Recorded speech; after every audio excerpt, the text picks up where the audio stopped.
Hey Emma, how's your morning going? Hey, John. Pretty good, actually. My cat woke me up early today. Again? Oh no, the famous morning alarm with fur and claws? Exactly.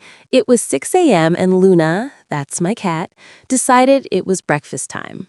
She jumped right on my pillow and started staring at me like, "Hey, human, time to feed me." Classic cat behavior. I know that look. My dog Max does the same. He just sits near my bed and gives me those sad puppy eyes. You can't ignore them. Oh, yes, those eyes. They have superpowers. You can't say no. Yeah, and you end up talking to them, right?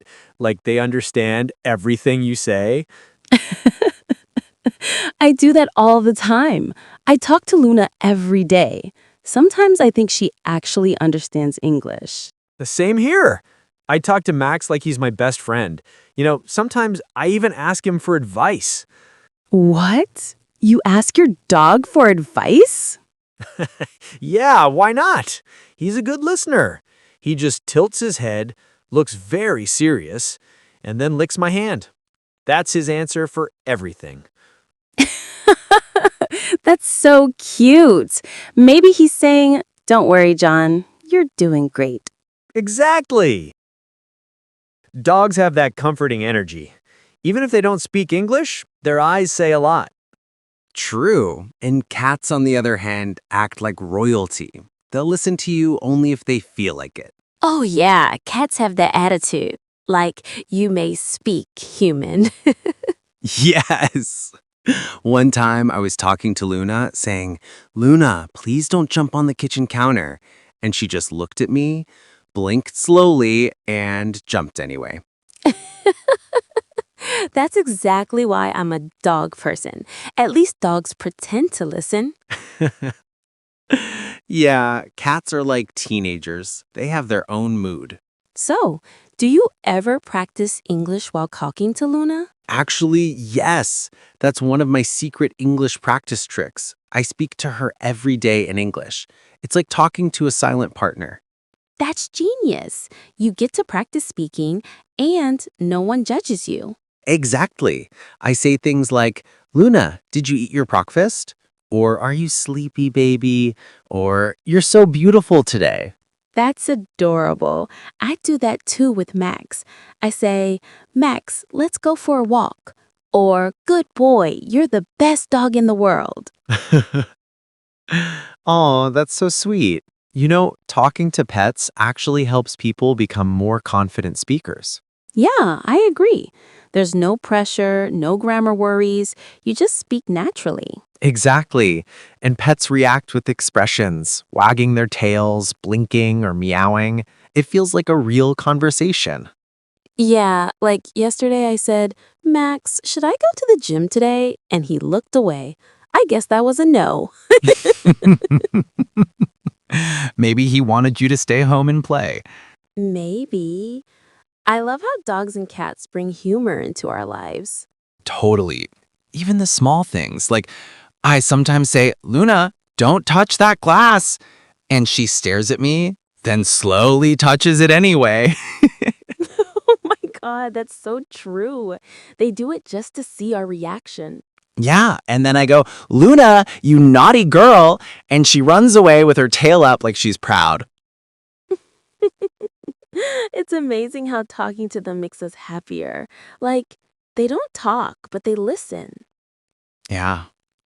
Sometimes when I'm sad or stressed, I just sit with Luna and talk. I tell her everything, my day, my worries, my dreams. I know that feeling. When I had a rough day last week, Max just came and sat beside me. I said, "Max, life's tough, buddy." And he just rested his head on my lap. That moment, it felt like he understood everything.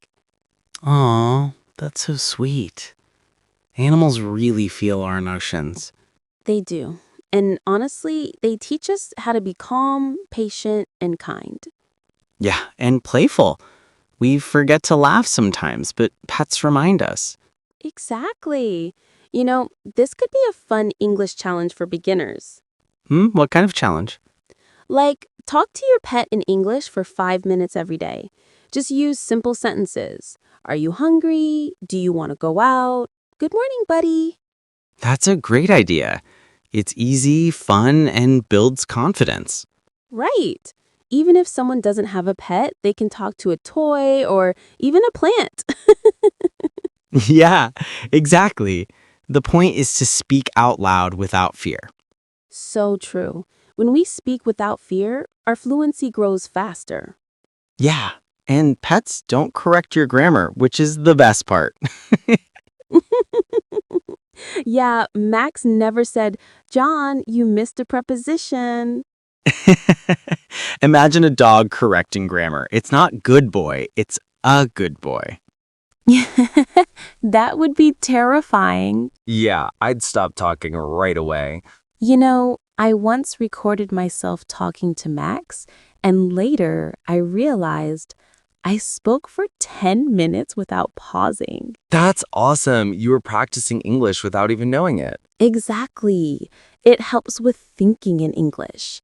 When I talk to him, I don't translate from my native language. I just speak naturally. Yeah, that's the magic. It's like a language flow. So, what kind of things do you say to Luna in English? Oh, all kinds. In the morning, I say, "Good morning, Luna." Then, "Did you sleep well?" When I come home, I say, "I missed you." And if she's being naughty, I say, "Hey, what are you doing, little troublemaker?" That sounds so cute. And sometimes I just talk randomly, like, Luna, today was a long day. Then I tell her my stories.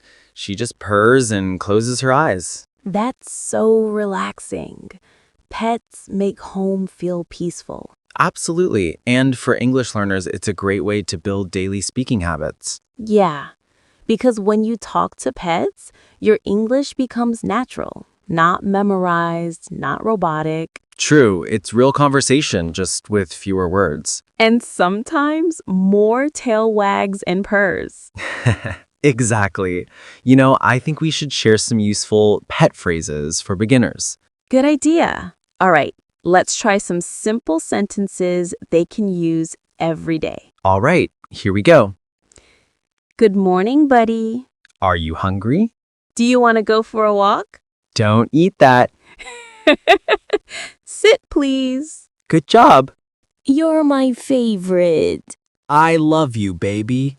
Oh, that's sweet. Yeah, see? These are so simple, but they help you practice tone, emotion, and rhythm in English. Exactly. When we speak to pets, we use soft, friendly intonation. That's perfect practice for natural English. Yes, because English isn't just about words. It's also about how you say them, your emotion, your warmth. True. When I say good boy to Max, I sound happy, and that positive energy helps in real conversations too. Yeah, speaking with feeling makes your English sound real, not robotic. So basically, talking to pets helps you speak English confidently, emotionally, and naturally. Exactly. Plus, you make your pet happy at the same time. Win-win. So, what's one funny thing Max has done recently? Oh man, yesterday I was eating a sandwich and I told him, Max, you already had your food. He looked sad for 2 seconds, then turned his head, barked once, and ran away with my sock.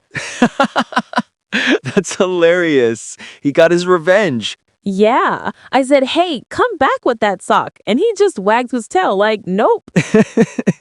That's too funny. Luna does something similar. When I'm on a video call, she walks across the keyboard like she owns the place. Oh, cats love attention. Yep.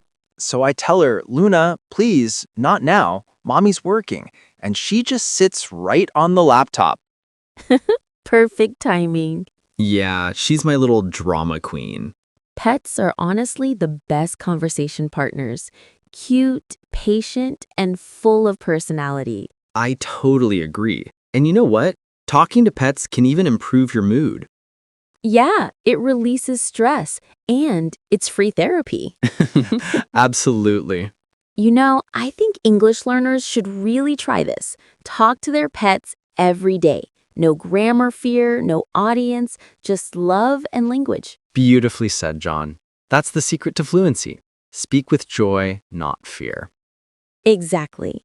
And pets remind us that communication is not only about words, it's about feelings. Yes, feelings and connection. Nods.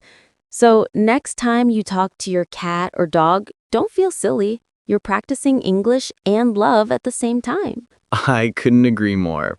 All right, time to walk Max now. He's waiting with his leash.